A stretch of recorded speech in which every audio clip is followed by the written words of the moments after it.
Halo semua, apa kabar? Semoga semua sehat-sehat ya. Nah, oke. Saat ini yang aku mau bahas adalah kebugaran secara umum dulu. Misalnya nih, lagi masa pandemi ini orang sering banget bilang kalau olahraga secara rutin dan teratur. Ya, selain makannya yang sehat, selain istirahat yang cukup, pasti diomongin olahraga yang rutin dan teratur. Oke. Maksudnya rutin dan teratur itu apa sih? Gitu. Pastinya rutin itu dilakukan secara kontinu kan. Oke, kalau frekuensi yang benar itu berapa sih? Seminggu sekali sudah cukup atau belum? Menurut WHO, kita itu minimum 150 menit seminggu untuk kita berolahraga. Oke, tapi itu minim ya. Kalau orang yang sudah lebih terlatih, dia boleh lebih dari 150 menit. Kan itu minimalnya. Oke, frekuensinya minimal 3 kali dalam seminggu. Oke. Sebenarnya yang disarankan adalah 3 sampai 5 kali dalam seminggu. Karena kan tubuh kita setiap hari kita asupi dengan makanan-makanan dan minuman yang belum tentu juga sehat ya. Dan tubuh kita bekerja setiap saat. Jadi dalam 3 kali seminggu itu tubuh kita sebenarnya di recharge lagi. Jadi olahraga itu bukan untuk kurus yang jelas, tapi jelas untuk meningkatkan atau menjaga stamina dan kebugaran tubuh. Jadi coba aja lihat di iklan-iklan deh. Mau iklan itu untuk obat misalnya sendi atau vitamin, pasti dia di sebelum iklannya dia akan bilang olahraga rutin, makan benar bila perlu. Nah, baru iklannya disebut. Berarti yang bila perlu itu produknya, yang sudah harus itu olahraganya yang rutin. Oke. Nah, olahraganya apa sih yang diperlukan? Emang jalan kaki aja udah cukup, emang sepedahan aja udah cukup. Oke, begini ya. Kebugaran itu kalau menurut kami yang personal trainer yang diajarin sama mentor-mentor kami, kebugaran itu ada 4 indikatornya. Pertama, body compositionnya atau komposisi tubuh kita. Komposisi tubuh kita tuh maksudnya apa sih? Oke, tubuh kita itu kan terdiri dari lemak, ada ototnya, ada tulangnya, ada syarafnya, ada airnya, ada organ tubuh, kulit dan lain-lain. Oke, jadi tubuh kita nggak hanya cuma berat lemak aja, tapi ada juga ototnya. Oke, dan tadi bahwa komposisi tubuh itu harus sesuai dengan yang seharusnya. Orang yang punya berat kurang belum tentu dia sehat. Maksudnya orang yang bertubuh kurus belum tentu juga dia sehat. Oke. Kalau orang masih kelebihan berat badan, tentu dia punya masalah kelebihan berat badan. Tapi bisa jadi yang tubuh kurus pun belum tentu aman dibanding dengan yang bertubuh lebih beratnya lebih tadi. Oke. Nah, yang kedua adalah kebugaran jantung dan pernapasan. Oke. Kebugaran jantung dan pernapasan biasanya kita latihannya adalah latihan kardio. Sifatnya menjaga atau meningkatkan kebugaran kardiak kita atau jantung kita yang hubungannya dengan pernapasan. Oke. Ketiga, kebugaran otot. Jadi otot kita sebaiknya punya kekuatan dan daya tahan yang cukup karena itu bagian dari indikator kebugaran. Oke, yang keempat adalah fleksibilitas. Kalau badan kita fleksibel, berarti punya jangkauan sendi yang cukup. Kalau kita punya jangkauan sendi yang cukup, biasanya tubuh kita punya postur yang baik. Kemudian kita tidak gampang cedera dan dalam kesehariannya kita gampang sekali dengan mudah mengerjakan pekerjaan yang membungkuk atau meraih sesuatu tanpa mengalami cedera. Oke, sip. Atau tanya sama orang yang sedang rajin olahraganya, kamu udah turun 5 kilo. Sering sekali dengarnya itu.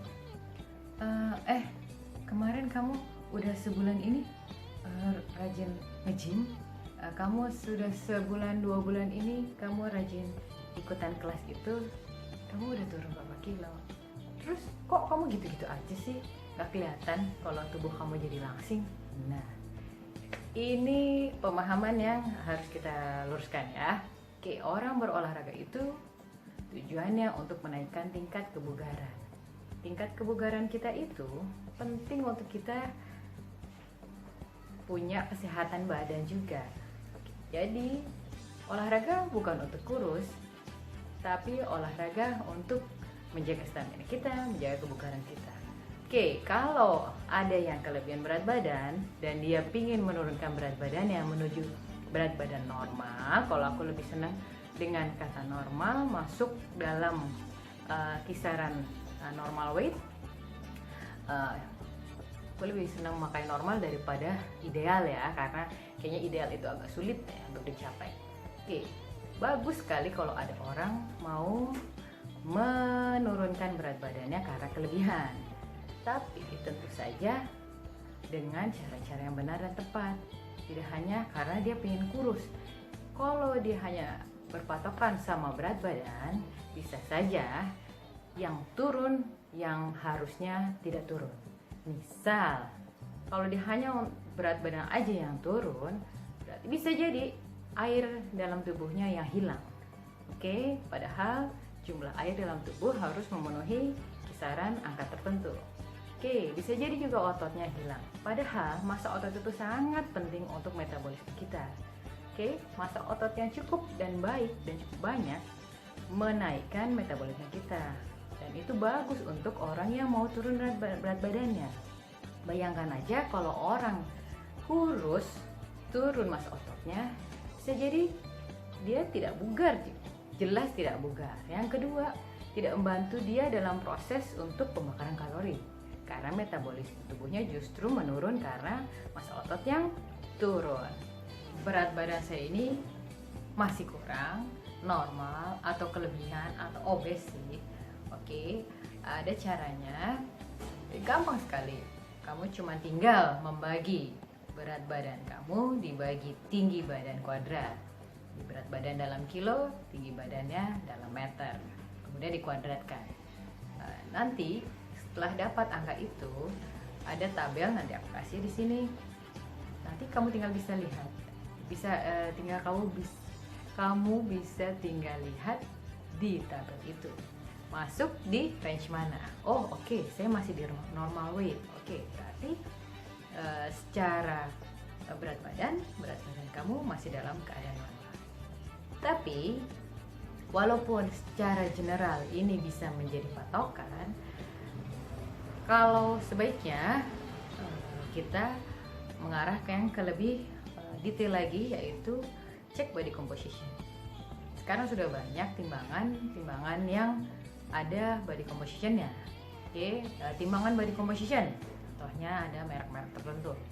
Oke ya, nah di situ nanti terlihat berapa jumlah lemak kamu, berapa jumlah otot kamu, air kamu, tulang, dan lain-lain. Nah, justru timbangan body composition ini yang menjadi acuan dibanding dengan yang tadi BMI tadi, atau body mass index, atau bahasa Indonesianya indeks massa tubuh. Karena bisa jadi orang dengan BMI sama tapi punya komposisi tubuh yang berbeda. Contoh, orang dengan tinggi dan berat yang sama pasti dia punya body mass index yang sama. Bisa saja yang satu, misalnya orang tidak olahraga, dengan badan yang besar dibanding dengan orang yang olahraga dan otot yang banyak, bisa jadi dia punya BMI yang sama, tapi tentu saja kebugarannya beda karena komposisi tubuhnya beda.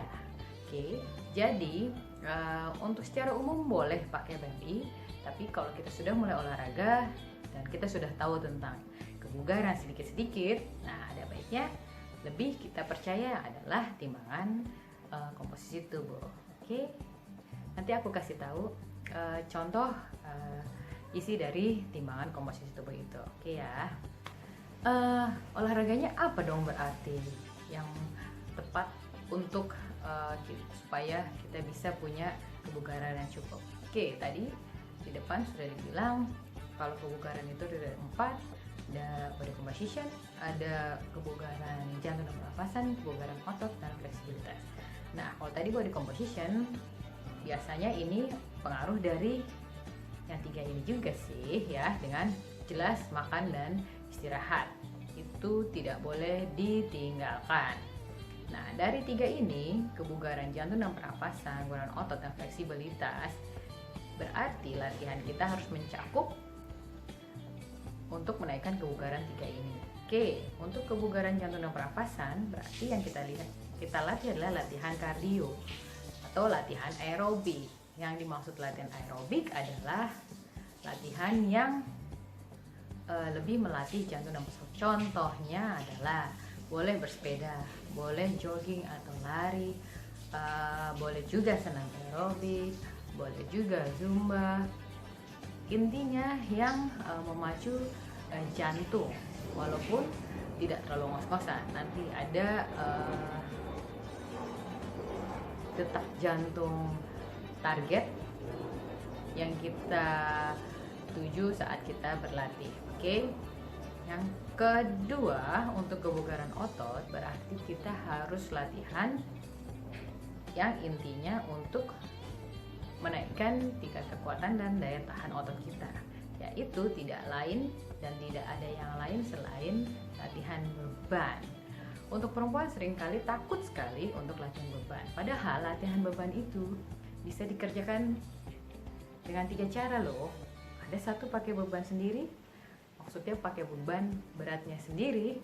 Yang kedua bisa dengan beban free weight seperti dumbbell, barbell, kettlebell, TRX, dan lain-lain. Yang functional tools itu biasanya cenderung tidak terlalu menakutkan untuk perempuan ya.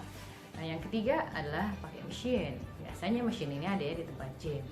Ya, masing-masing punya kekuatan dan kelemahannya sendiri. Anda boleh pilih mana yang Anda suka. Intinya tubuh kita harus dibebani supaya massa otot kita tambah, supaya kekuatan otot kita juga bertambah dan daya tahan otot kita bertambah.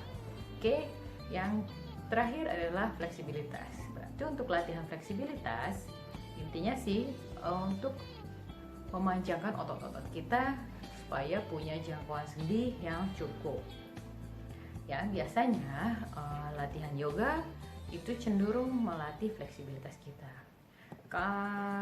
Selain itu pilates juga bisa. Tapi seandainya tidak ikut pilates atau tidak yoga, bisa juga dilatih dan kita stretching. Oke, stretching ada stretching dinamis, ada stretching statis. Nanti kita bahas di bahasan berikutnya ya.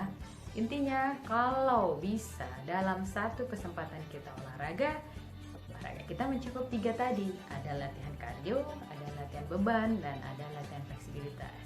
Sehingga dalam satu kesempatan kita olahraga, badan kita cukup untuk mendapatkan semua itu, untuk nantinya mendapatkan kebugaran yang sempurna. Oke, sementara sampai di sini dulu. Kalau ada yang mau bertanya atau komen, silahkan tulis di komen di bawah. Atau ada yang mau dibahas apa temanya, silahkan juga. Oke, mohon maaf kalau ada kekurangan. Sampai ketemu lagi. Salam sehat. Dah.